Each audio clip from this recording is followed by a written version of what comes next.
let's talk about Stephen Smith. In the past 72 hours or so, and today is March 25th, 2023, there's been a lot of talk about a rape kit being ordered. We've heard a lot of different language, but being ordered for Stephen Smith, although his death was ruled to be an accident. At the time of the initial death investigation, we do know that, and today is March 25th, 2023, a few days ago, his death was officially ruled to be a homicide. Now, initially, they said Stephen's cause of death was due to a vehicular accident, so this really doesn't make any sense. The sources of this rape kit being ordered, how do we know that really happened? Do we know that for sure? Is there anything concrete that we can look at, that we can read, that we can feel, we can touch, we can smell? So I know this actually happened and it's not just some true crime drama. Guess what? I found what we are looking for, and I'm going to lay all of the details and documentation out here in this video. And oh my, after what has been said and what has been discussed over the past few days regarding the death of Stephen Smith and the issue of this rape kit, like, wow. Now, I just want to get this clear straight away. Apparently, the rape kit was ordered and it was administered. However, it was never tested. Let's talk about this one. I think it'll be helpful to make some clarifications regarding things that have been said on various cable news network and YouTube channels over the past few days about Stephen Smith and the rape kit. So first of all, retired Corporal Duncan, who appeared on News Nation, and he actually is the only investigator or retired investigator that I actually heard or saw interviewed talking about this issue of the rape kit and several other issues. He was in the initial investigation, and he played a major role in a key event that happened that we're going to get to in just a minute, but I wanted to make that clarification straight away so we're all on the same page. Let's move on to Stephen Smith's case file. His case file is absolutely replete with questions that need to be asked. It was just earlier this week that SLED reopened the investigation into the death of Stephen Smith, and that was based on information that they found when they were investigating the double murders of Maggie and Paul Murdaugh. I think it's safe to say that the million-dollar question is, what piece of information or what pieces of information prompted them to reopen this case? Not too much is going to be discussed in this video, or that can be discussed involving the Murdaughs or Alex Murdaugh has any good news to it, but the good news here is with the news of this week and SLED reopening the investigation, Sandy Smith, who's Stephen Smith's mom, finally has hope that he's going to receive justice. She says, I've been waiting on this for 2,174 days. Thank you, God. And that is, of course, how long it's been since her son's death should have been investigated. In order for us to figure out what the heck was going on with this recent explosion of everybody talking about this rape kit and some other details that may or may not be accurate, we have to work through some of the hard to work through details of what actually happened to Stephen Smith. On July 8th, 2015, Stephen was found dead in the middle of Sandy Run Road with and this is hard, a 7.25-inch gaping hole on the right side of his forehead and no other major injuries.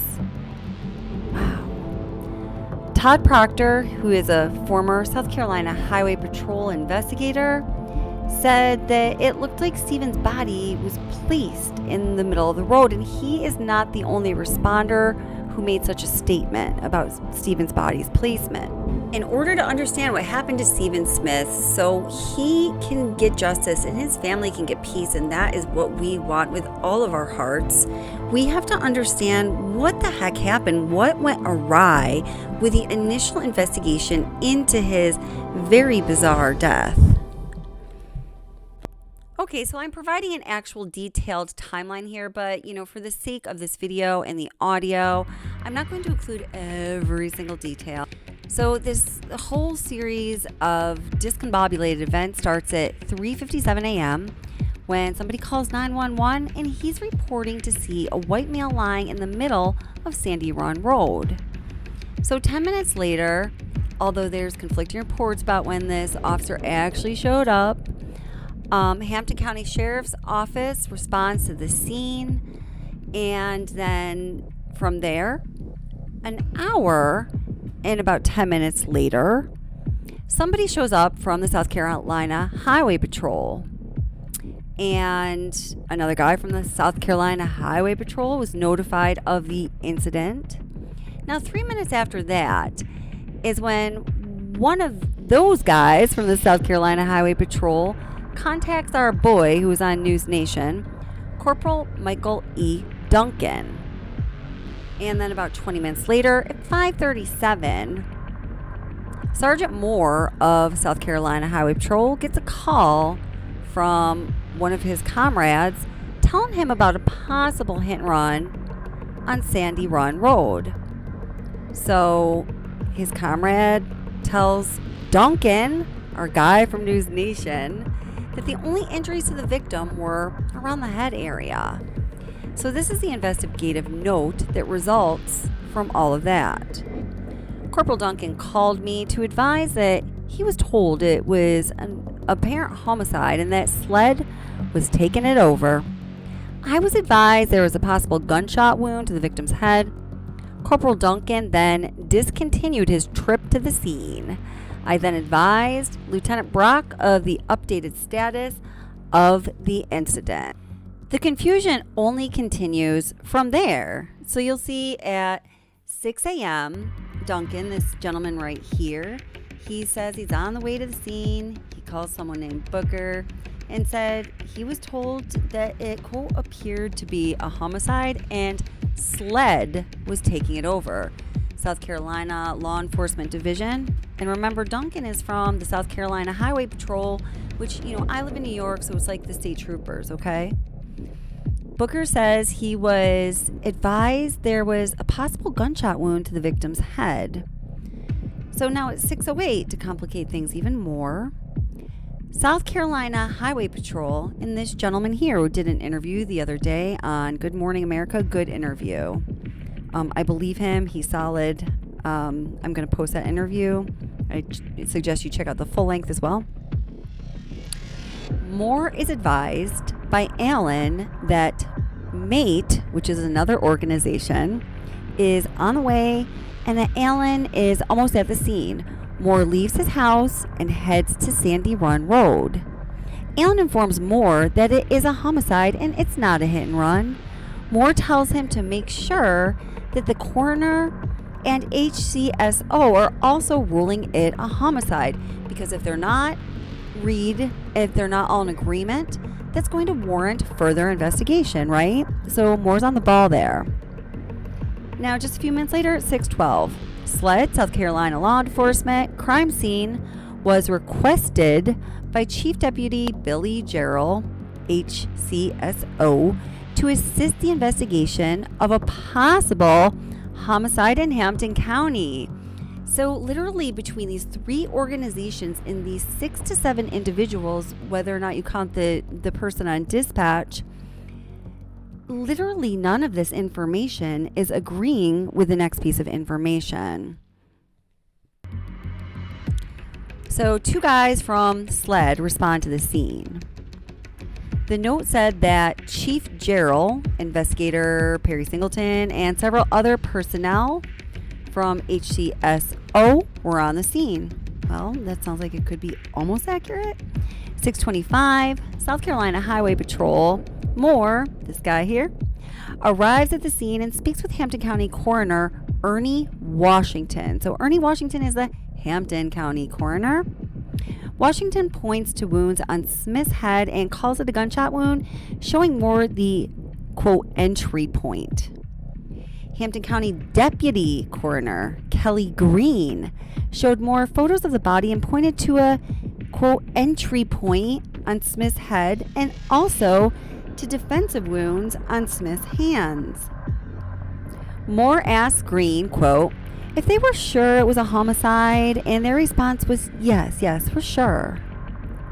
Moore, this guy here, advises mate that they're no longer needed. Moore then walked the scene and saw no evidence of any car parts or pieces, and then he had all of the units clear the scene. Now, obviously, if it was a vehicular accident that killed someone, you would expect there would be some debris and car parts, pieces, chips of paint, anything like that. Well, bigger than chips of paint along the roadway, right? Nope, he saw none of that, and he recorded it. Okay, so now we are progressing in time a little more. So now we're looking at 8:25 a.m. Two SLED agents arrive, surveil the scene, take measurements, and create this drawing. SLED agents noted minor injuries to the victim's left arm, left hand, and head. They searched the area for cartridge cases. The victim's hands were bagged, so they wanted to preserve that evidence. The coroner searches through the victim's clothing and located a vehicle key in the victim's front left pocket. Because remember, the story was he was out of gas, so that was supposed to make sense that he was found 3 miles from his car, right? Another quote, prior to leaving the scene, agents discussed their findings and completed a walkthrough with investigator Perry Singleton and Chief Billy Jarrell, the SLED report said. So those are the two guys at SLED who are in charge.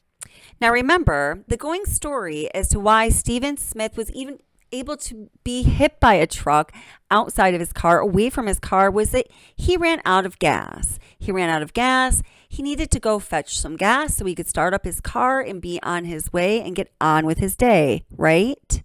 So around 9:30 a.m., two SLED agents finally found Stephen Smith's car, and it was 3 miles away from where his body was found in the middle of the road. When they found his car, the gas cap was off. Okay, well, that's consistent, right? All 4 doors were locked. The key that Stephen Smith had in his pocket, it did unlock those doors. And what they found inside his car was his wallet. He didn't even have his wallet on him. How's he going to get gas 3 miles away from his car without his wallet in the middle of the night, early morning hours, 4 a.m.? This is just crazy stuff. Apparently, his key did not turn the ignition. The battery was in fine working order, and there was no further clarification as to why the ignition did not turn and the car did not turn on. At 12:30 p.m., Dr. Aaron Presnell from the Medical University of South Carolina began the autopsy and the narrative autopsy report. The results that were released are like this. Now, remember, in South Carolina, all autopsies are sealed indefinitely. There is no date of releasing them. There's no date of redacting them. They are just sealed. They are not a matter of public privilege. But, the medical examiner or the coroner still does disclose basic information and findings from the autopsy. So this is what we know. The cause of death, blunt head trauma due to, quote, motor vehicle crash. A 7.25-inch laceration on the right side of Stephen's forehead, along with bruises on both sides of his forehead. The right side of his skull has multiple shoulders dislocated. He has small cuts on the inside of his left arm. He has cuts and bruises on his right hand.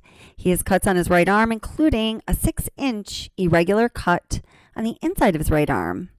He has cuts on his right fingers. He has 12 3-inch aggregate of irregular to angulated abrasions on his right arm, as well as blood in his airways.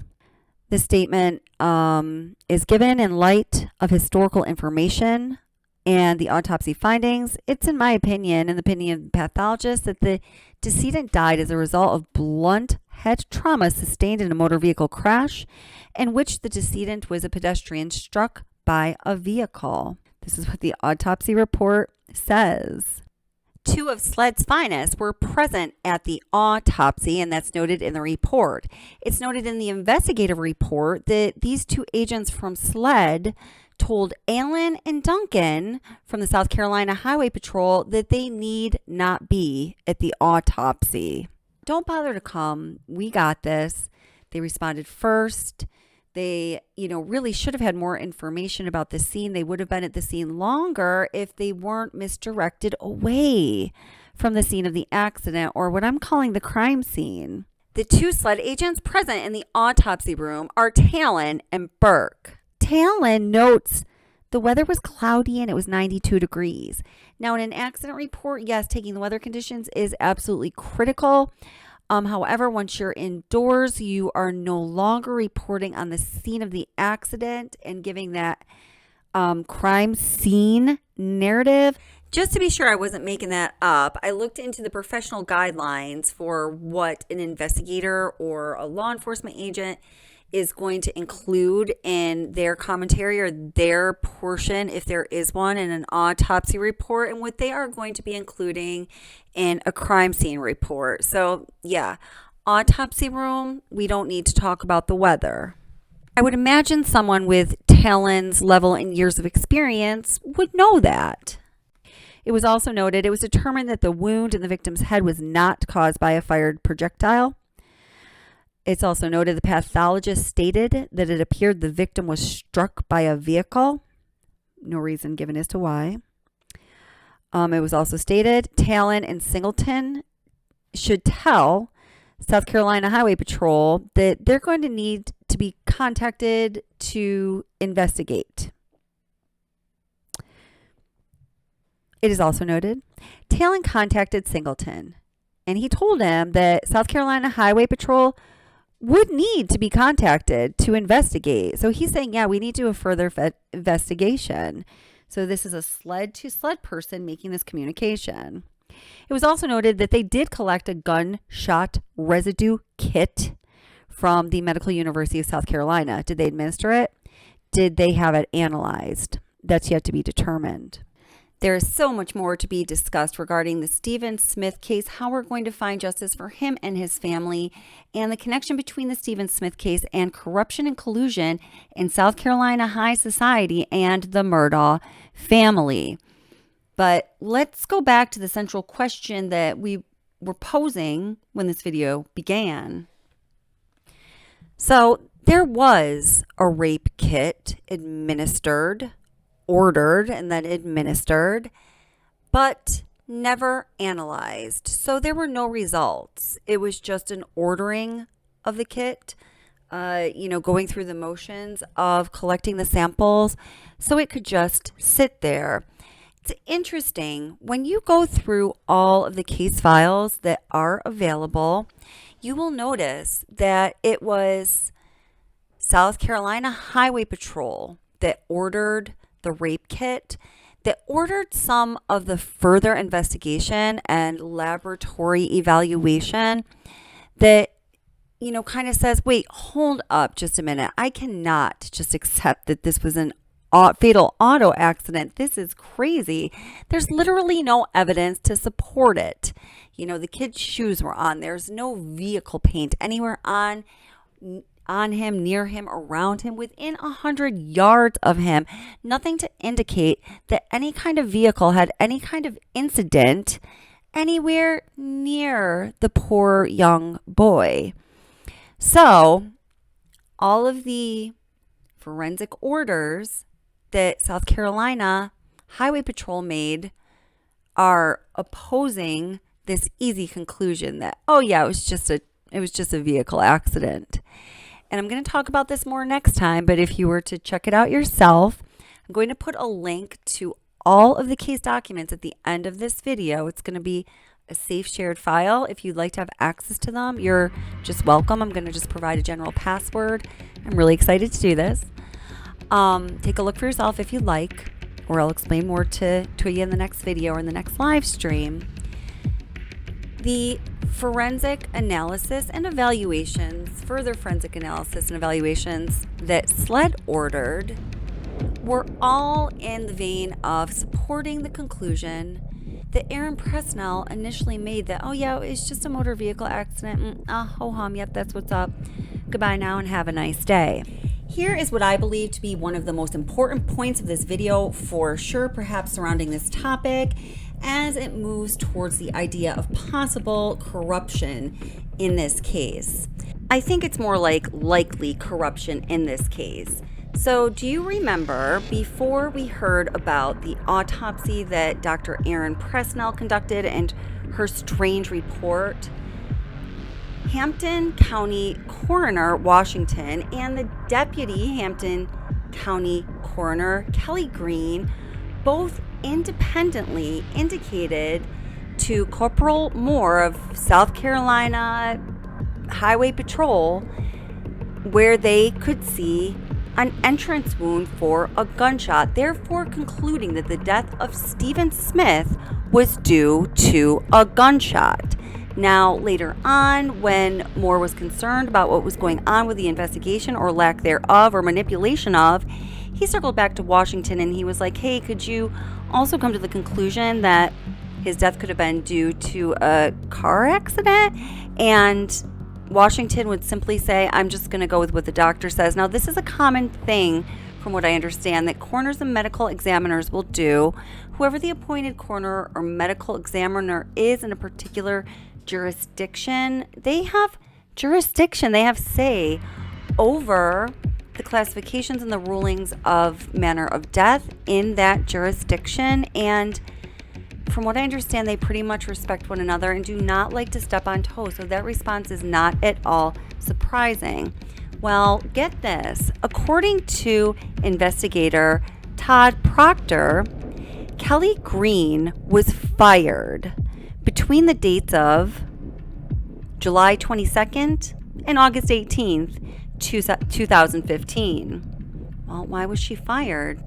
Well, we can't say for sure, but we do know, according to the autopsy report that Presnell wrote, Kelly Green was responsible for evidence transfer in the case. You know what that includes?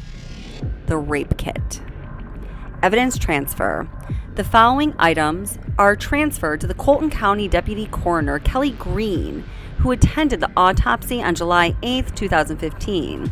Khaki shorts, 2 black sneakers, black Nike t-shirt, paper bags from hands, right and left fingernail clippings, pulled scalp hair, oral, rectal, and penile swabs for each, dried blood spot on filter paper, and a CD with digital autopsy images.